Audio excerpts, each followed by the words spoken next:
आज आम बजट की चर्चा हो रही है। कभी ऐसे ही रेल बजट की चर्चा होती थी।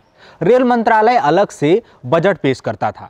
घर में, ऑफिस में और यहाँ तक कि चाय की टपरी पर भी लोग चर्चा करते थे कि कौन सी नई ट्रेन चलने वाली है।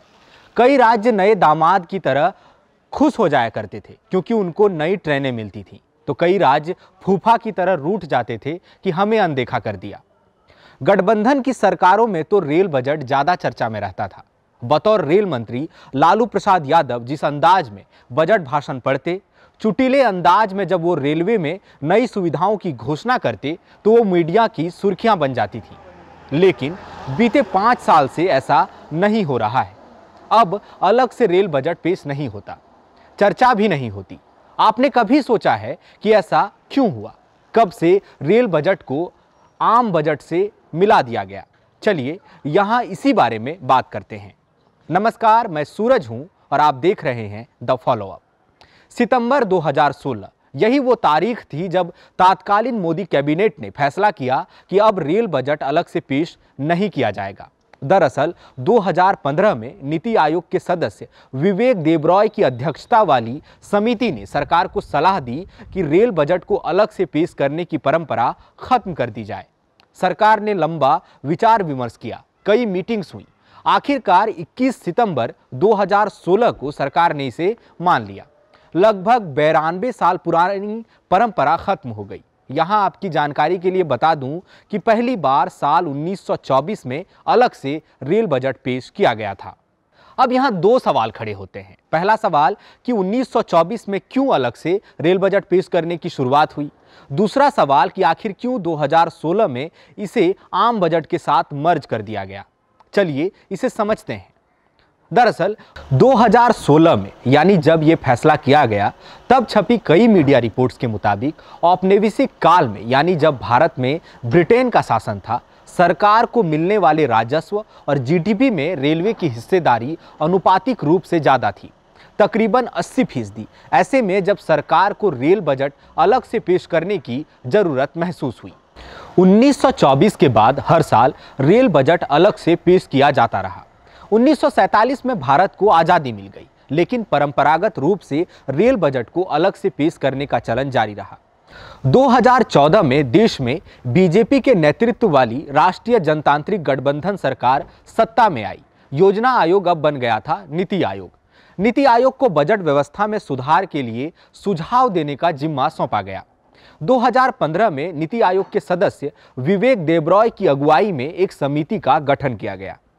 समिति ने सलाह दी कि रेल बजट को आम बजट के साथ ही मर्ज कर दिया जाए। तब की मीडिया रिपोर्ट्स के मुताबिक नीति आयोग ने सरकार को कहा कि अब भारत की जीडीपी में रेलवे की हिस्सेदारी कम हो गई है, सरकार को मिलने वाले राजस्व में भी रेलवे का हिस्सा कम है। ऐसे में केवल परंपरा के लिए रेल बजट को अलग से पेश करने की कोई जरूरत नहीं है। काफी सोच विचार करने के बाद सरकार ने इसे मान लिया। सितंबर 2016 में मोदी सरकार ने तय किया कि अब से रेल बजट अलग से पेश नहीं होगा। 2017 में रेल बजट को आम बजट के साथ ही मिला दिया गया। 1 फरवरी 2017 को तात्कालीन वित्त मंत्री अरुण जेटली ने 92 साल पुरानी परंपरा को खत्म करके साझा बजट पेश किया। तब अरुण जेटली ने कहा था कि अब स्थिति अलग है, केवल परंपरा के आधार पर अलग से रेल बजट पेश करने की जरूरत नहीं है। इस साल एक ही बजट पेश होगा, इससे रेलवे की स्वायत्तता को कोई फर्क नहीं पड़ेगा। सरकार यह भी सुनिश्चित करेगी कि हर साल रेलवे पर अलग से चर्चा व्यवस्था हो। 2017 में तात्कालीन वित्त मंत्री अरुण जेटली ने रेलवे के लिए बजट में 1.3 लाख करोड़ रुपए का आवंटन किया था। ये इंडियन रेलवे के इतिहास में सबसे ज्यादा आवंटन था। इसी साल ऐलान किया गया कि आईआरसीटीसी के जरिए टिकट बुकिंग करने में सर्विस चार्ज नहीं लिया जाएगा।